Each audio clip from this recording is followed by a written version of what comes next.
Hey guys, welcome back to another episode of Jennifer's Lair.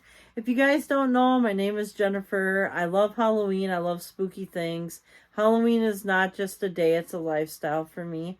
And I love gothic stuff and cat stuff and supernatural and paranormal things. And I love just everything spooky, and I love music and movies and everything, all kinds of different cool awesome stuff. But anyways, if you like what you see here, please subscribe to my channel. Don't forget to hit the notification bell because it'll notify you when I am uploading my newest videos, which I'm trying to do Wednesdays and Fridays. So there you go. Tonight we're going to get into, and I just want to welcome everyone, and also welcome to the Spooky family. If you're new here, welcome to the Spooky family.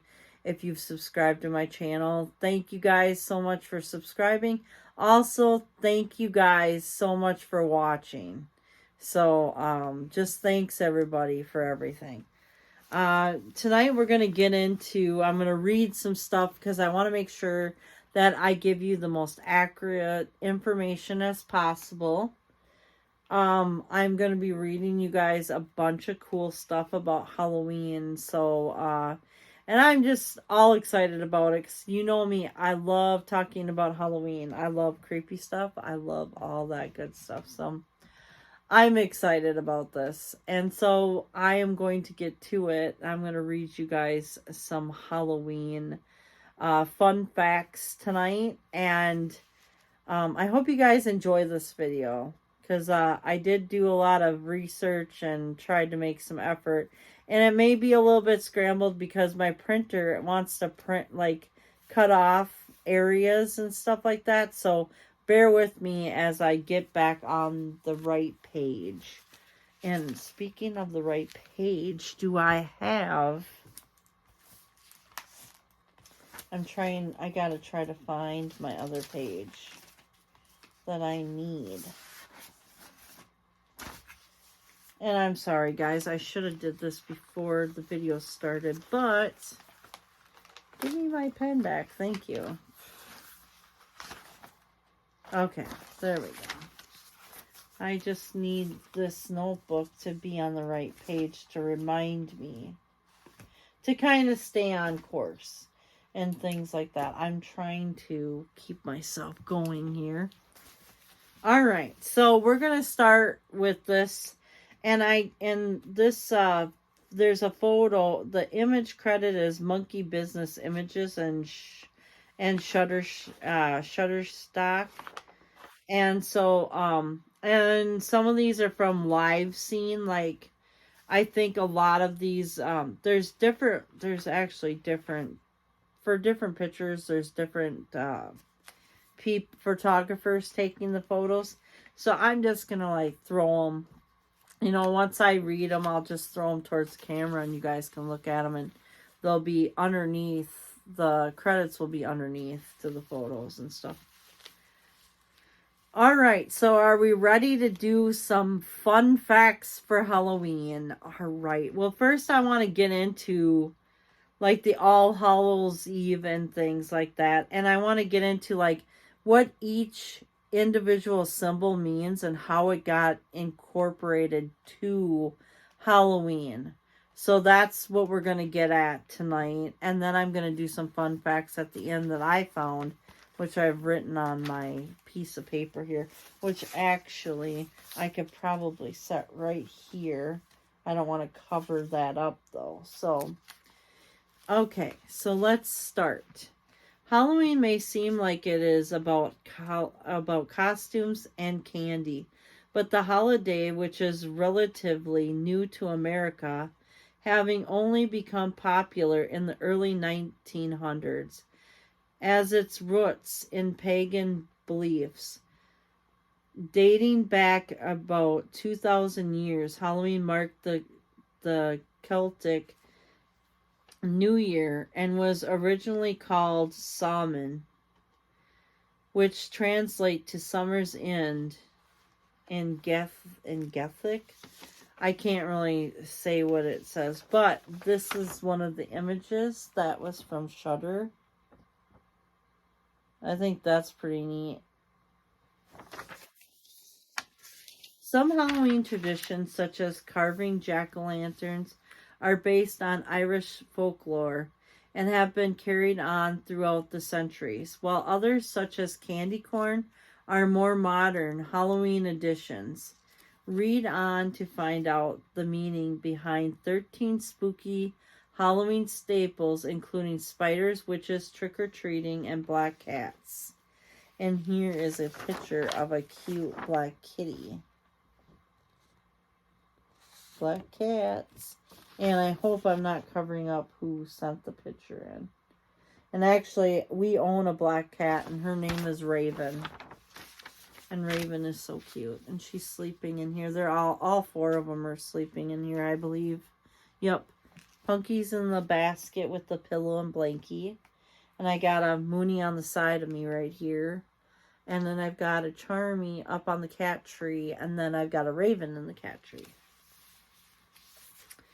Alright, let's get ready for these symbolic things. Black cats. Often used as symbols of bad luck, black cats grace many Halloween decorations.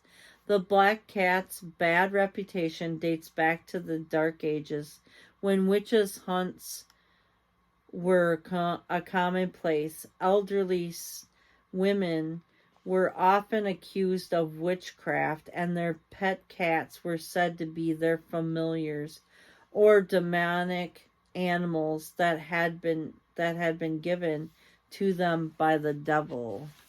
And here's the picture of the kitty again.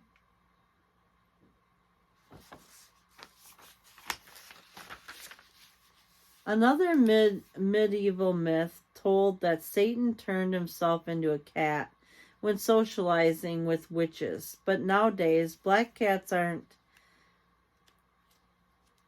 with a bad, or they're not associated, with bad luck and mischief everywhere. In Ireland, Scotland, and England, it's considered good luck for a black cat to cross your path. Now that is awesome. I don't believe in the black cats being bad luck. Not at all. Jack-o'-lanterns. Here we go. Here is the history of how jack-o'-lanterns became to be associated with Halloween. A fun fall activity, carving jack-o'-lanterns, actually has its roots in a sinister, tragic fable. Celtic folklore tells the tale of a drunken farmer named Jack, who tricked the devil by his trickery, resulted in him being turned away from both the gates of heaven and hell after he died, having no choice but to wander around the darkness of purgatory. Jack made a lantern from a turnip and a burning lump of coal that the devil had tossed him from hell. And here is a picture.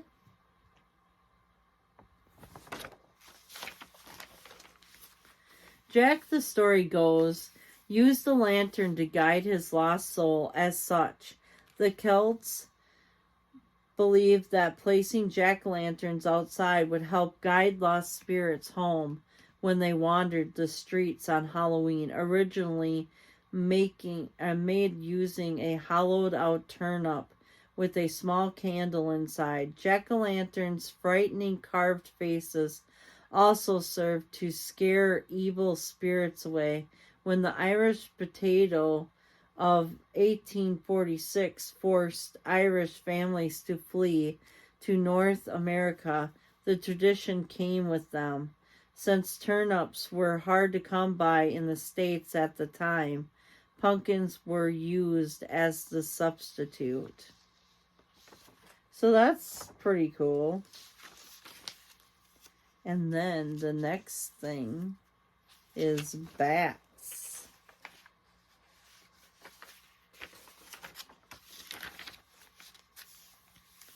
Medieval folklore also described bats as witches, familiars, and seeing a bat on Halloween was considered to be quite an ominous sign. One myth was that if a bat was spotted flying around one's house 3 times, it meant that someone in that house would soon die. Another myth was that if a bat flew into your house on Halloween, it was a sign that your house was haunted because ghosts had bats left, or because ghosts had left the bat in. And I will show you the picture of the bat.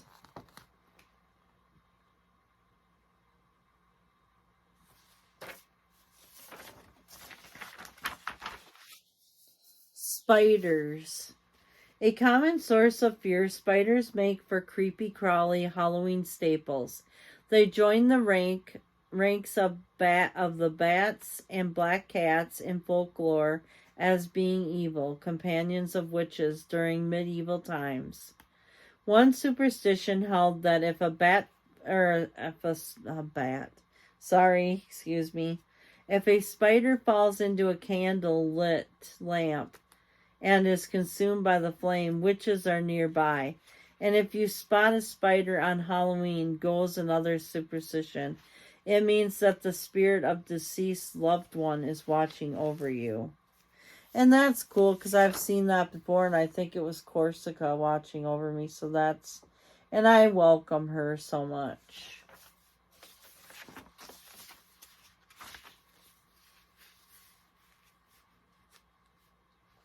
The stereotypical image of a haggard witch with a pointed black hat and warty nose stirring a magical potion in her cauldron actually stems from a pagan goddess known as the crone, who was honored during Samhain.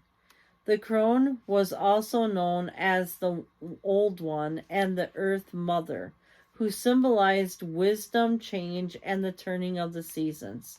Today, the kind, all-knowing old crone has morphed into the menacing, cackling witch. And there's like a little witch doll of some sort.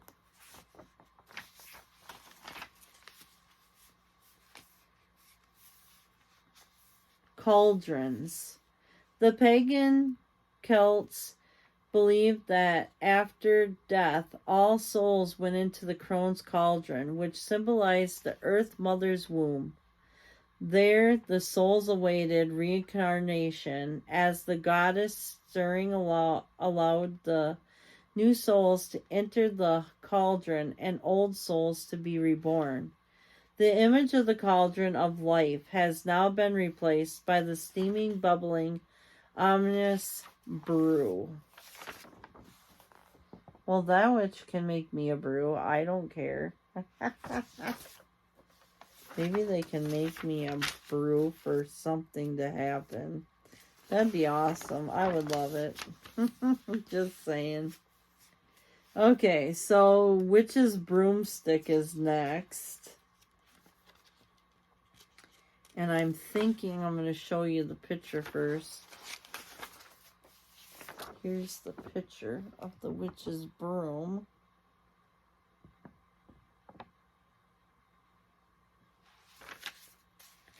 The witch's broomstick is another superstition that has its roots in medieval myths.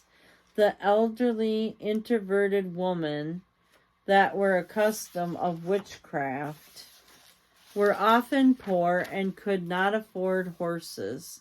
So they navigated through the woods on foot with the help of walking sticks, which were sometimes substituted by brooms. English folklore tells that during nighttime ceremonies, witches rubbed a flying potion on their bodies, closed their eyes, and felt as though they were flying.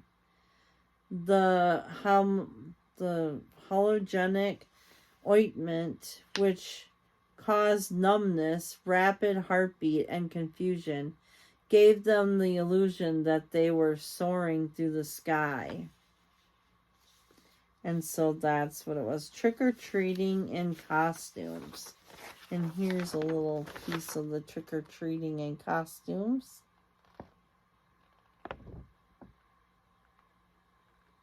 I hope you guys can see the cute picture.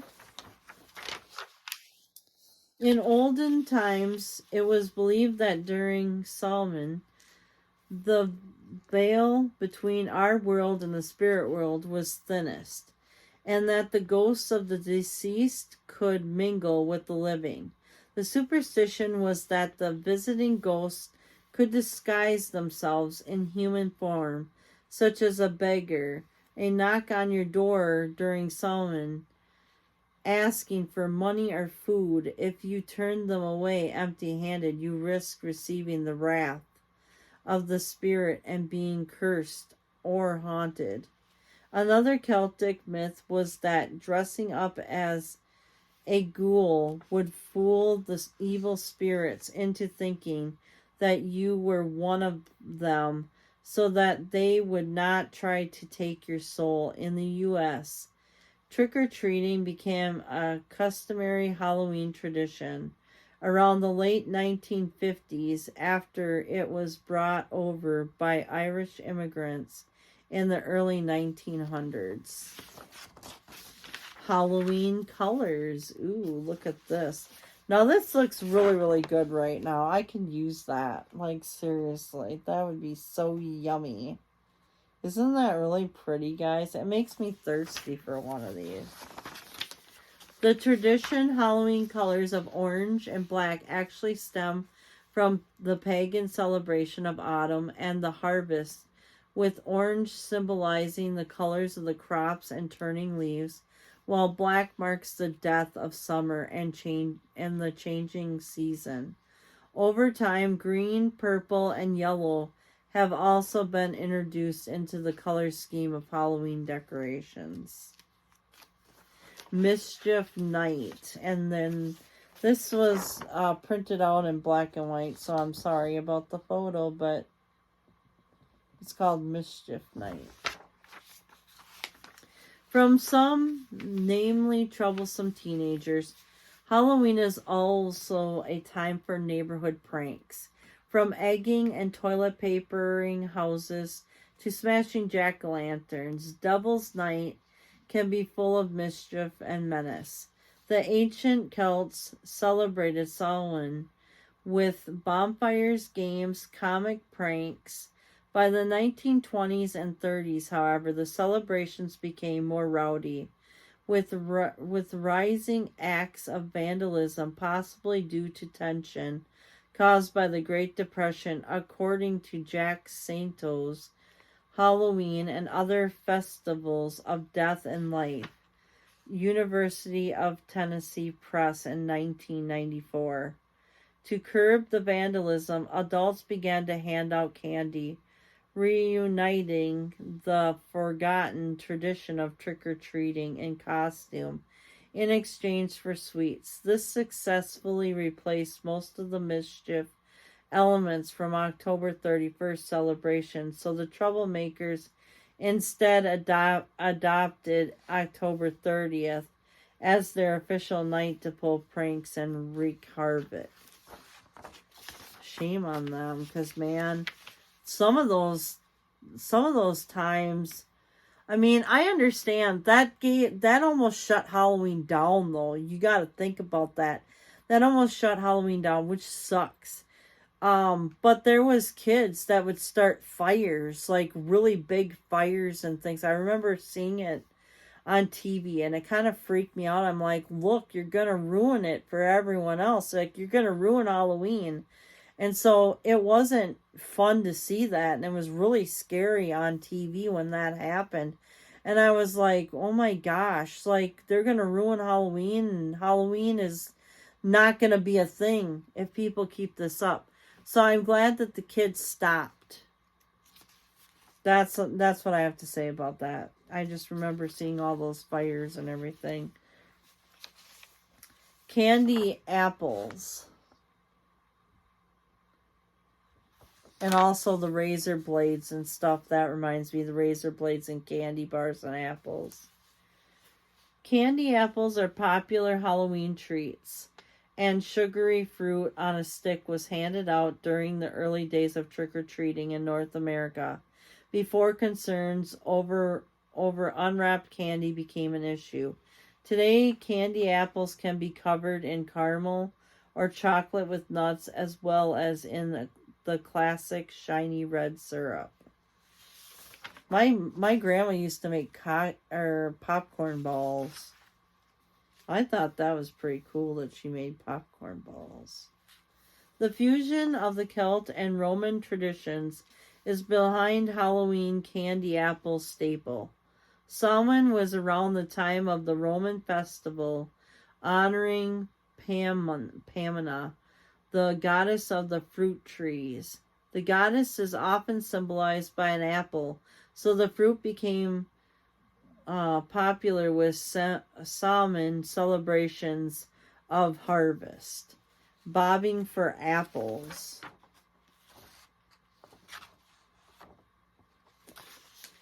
In the ancient times, the apple was viewed as a sacred fruit that could be used to predict the future. Bobbing for apples is one of the traditional games used for fortune telling on Halloween night. It was also believed that the first person to pluck an apple from the water-filled bucket without using their hands would be the first to marry.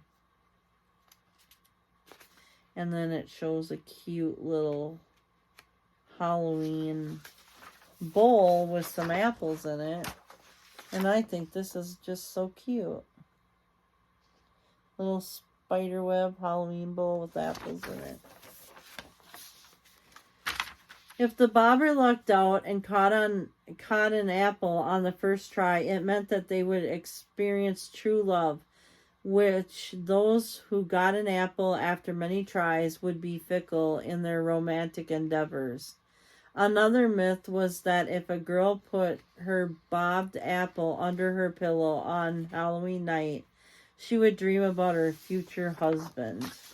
There's actually another thing that I've heard, or that I've seen, and I don't know if it's true or not, but like on Charmed, the series, the old one, the original, not the new one, they went back in time and they did they had like a big like wash tub and they had like water in there, and the guy would peel the apple in front of the person, and then they would drop it in the water, and then the peel would spread out, and whatever letter the peel would make, that would be the person that that would be the letter of their future husband or future lover or whatever. I think that is freaking amazing, because I mean, if that really works, I have never tried it, but man, do I want to try it right now.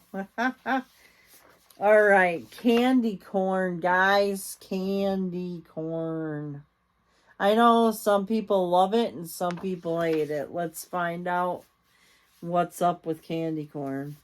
The candy most popular with Halloween. Candy corn was invented in the late 1880s and began to be mass-produced in early 1900s. The original process for making candy corn was cumbersome and time-consuming, as each color of the syrup had to be heated up in large vats and carefully poured by hand into specifically shaped molds. But the yellow and orange and white candy, meant to resemble a corn kernel, was a huge hit and remains a popular part of Halloween to this day.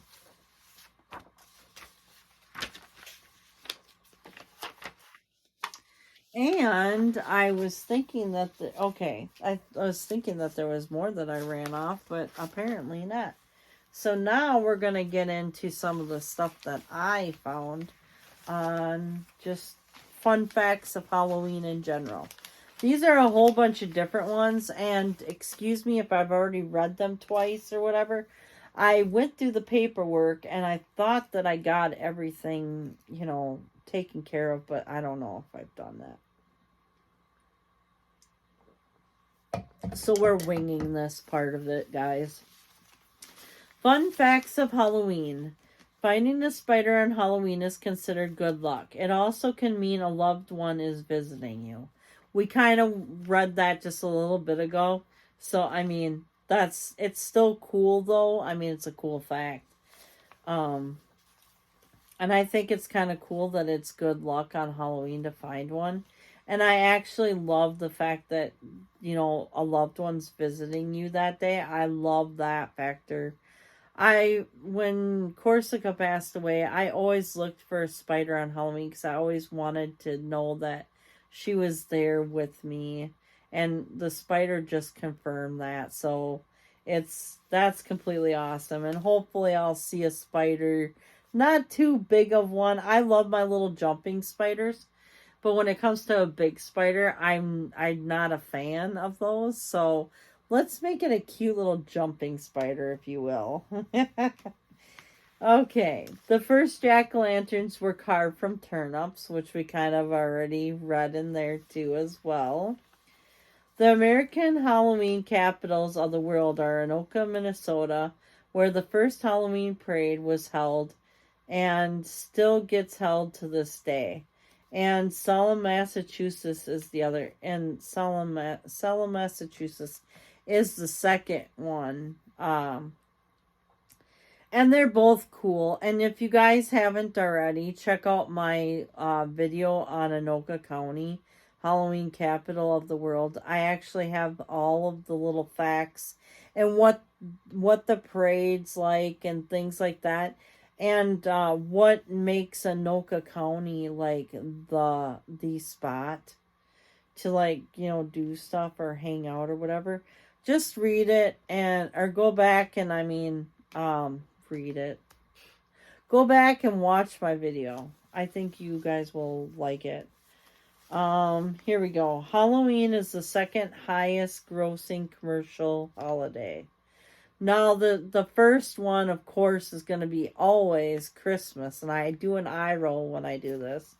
Because, of course, it's going to be. Because you got to buy all the Christmas gifts and all that other stuff, And Christmas gifts are a lot more expensive than Halloween candy. And decorations, usually. So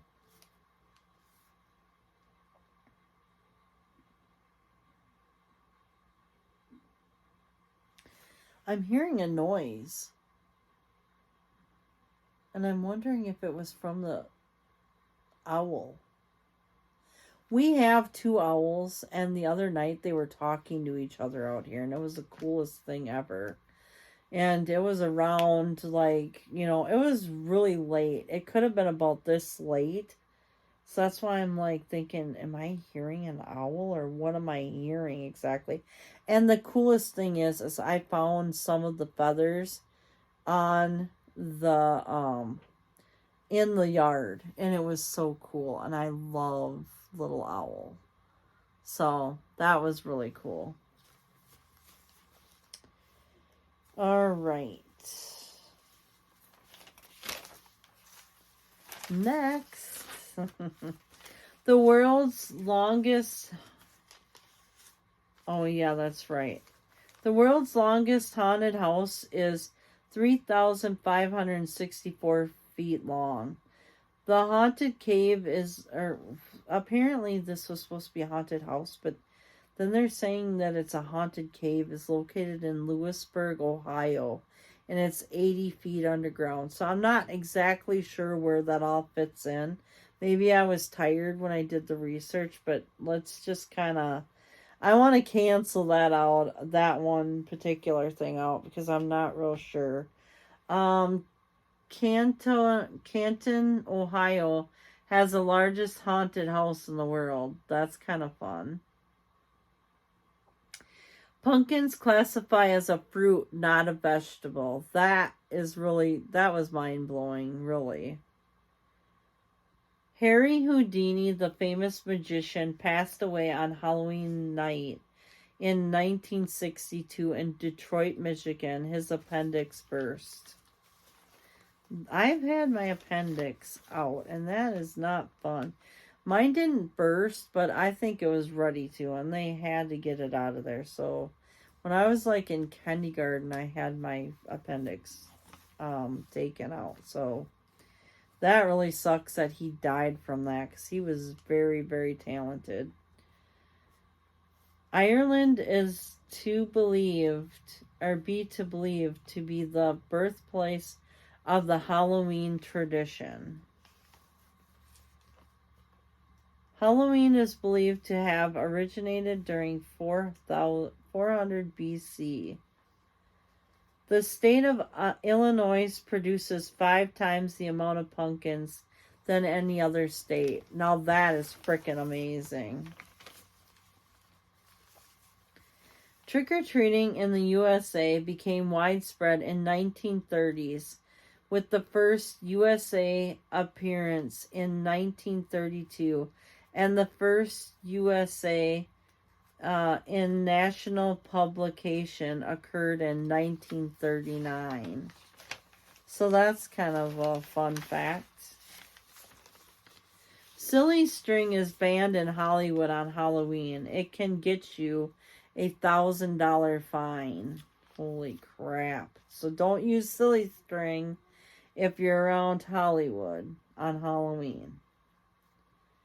The mask worn by Michael Myers in Halloween was actually a William Shatner mask. The production designer Tommy Lee Wallace picked up the mask at a magic shop on Hollywood Boulevard. It cost $2. It was spray painted white, and the rest is history. So that's kind of a cool fact, right? I mean, that's but look at how creepy it is. I mean, that is creepy. Disney's Hocus Pocus movie was originally called Halloween House. At the time, the movie was supposed to be more scary than funny. That's something for us. The movie It by Stephen King, the classic, the horror novel, grossed $700,381.759 worldwide. Oh my gosh. It is the most popular, successful horror film of all time. I would believe it. The second It, we went to go see it. Me and my mother-in-law and my stepson, we went to go see it, and I laughed through the whole like the new one or whatever, you know. I laughed through that whole thing. It was freaking hilarious. It was hard not to laugh. I was like, "What?" So, and that was part of my dark humor. People don't think that I have a dark humor, but I do. I have a dark sense of humor. Now, it doesn't mean that I'm evil because, well, guess what? I love helping, animals, and I love helping, people when I can or whatever. So I don't consider myself evil. I consider the people who want to do harm to animals and people and all that, they're the evil ones, not me. So, just saying.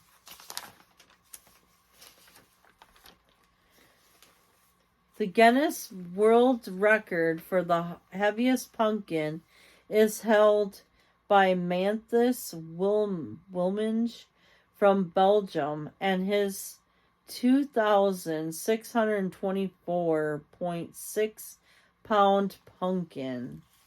Holy cow. The first print of Halloween in North Iowa. In North Iowa. Oh my God. Sorry, guys. Sorry. In North America occurred in 1927 in Blackie, Alberta, Canada. Oh my God. I can't believe I said North Iowa. I'm sorry, guys. Yes. There's a reason for that because I've been on the phone a lot I'm trying to do something here, something good. And I've been on the phone making phone calls, and I've been calling like everywhere and looking up, like I Googling stuff, and then I Googled down the whole entire like list.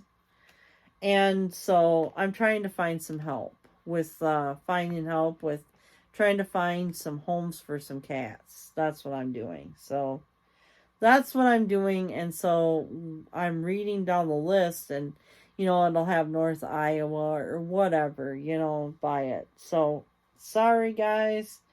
That's not what I meant to say. Okay. Ireland is typically believed to be the birthplace of Halloween. Halloween has been called an All Hallows Eve, Witches' Night, Samhain, and Summer's End. Halloween dates back more than 2,000 years. The holiday is older than Christianity itself. It started a part of the Celtic festival Samhain, which means summer's end. And I think I've read that somewhere to you guys before. Okay. Oh my goodness. My nose is itchy again. I have really bad allergies right now, and you might not be able to tell, but I do. And my nose is just going nuts, like it's itchy. And I think it's like because of all the ragweed, because during this time of the year, I get such bad allergies. So bear with me on it. Candy wasn't given out to trick-or-treaters until 1950s. Oh my goodness. Instead of candy, pieces of cake, fruits, nuts, coins, and little toys were given. 1/4 of all candy sold in the USA was purchased for Halloween in those days. Candy corn was originally called chicken feed. It was first popularized around the end of the 19th century. The song Monster Mash was briefly banned in the UK. The BBC banned the hit in 1962 because they thought the song was too morbid. It didn't become a graveyard smash until it was re-released in the UK in 1973. So dang, almost like 10 years later. Well, maybe 9 years later. Yeah, it was about 9 years later. Oh my goodness, that is insane. Or no, wait, was it 11 years? Oh my goodness, I can't do math tonight. You guys do the math. Right now, I'm just like, woo-hoo-hoo. Okay, so here's some more fun facts, guys. The most lit jack-o'-lanterns on display is 30,581. The city of New Hampshire, hold the Guinness World Record. Neen was the original record holder in this category and has broken the record 8 times since then. Oh my goodness. Trick-or-treating has existed since medieval times. Trick-or-treating was inspired by the medieval English tradition of souling, which involved going door to door on All Souls' Day offering prayer for residents' deceased loved ones in exchange for food, which people presented soul cakes in exchange for prayers. That's pretty neat. Trick-or-treating was also inspired by a tradition called mummying.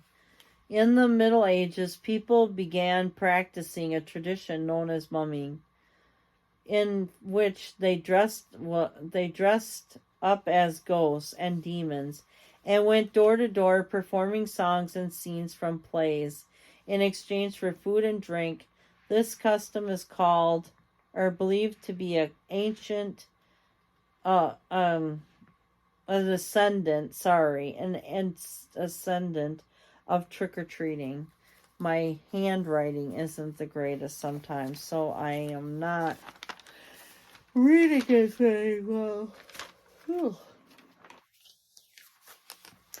Halloween originated from ancient Celtic festival.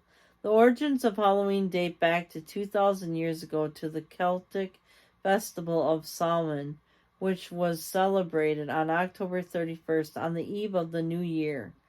The Celts believed that the dead returned to the earth that night, and so they lit bonfires and wore costumes to ward off the ghost. Irish immigrants brought Halloween to the USA during the mid-1800s. Jack-o'-lanterns were inspired by Irish legend. The name jack-o'-lantern is rooted in an Irish folklore about a man named Stingley Jack who fooled the devil and in return was forced to walk the earth with only a burning coal hollowed out turnip to light his way.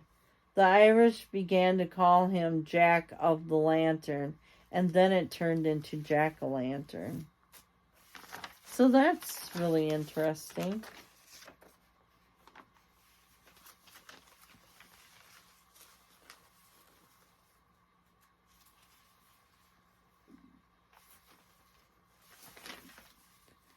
I don't think I like what I wrote here because it's part of what I wrote. I read in a little... yeah, these are all what I read already, so I'm not even going to read these ones.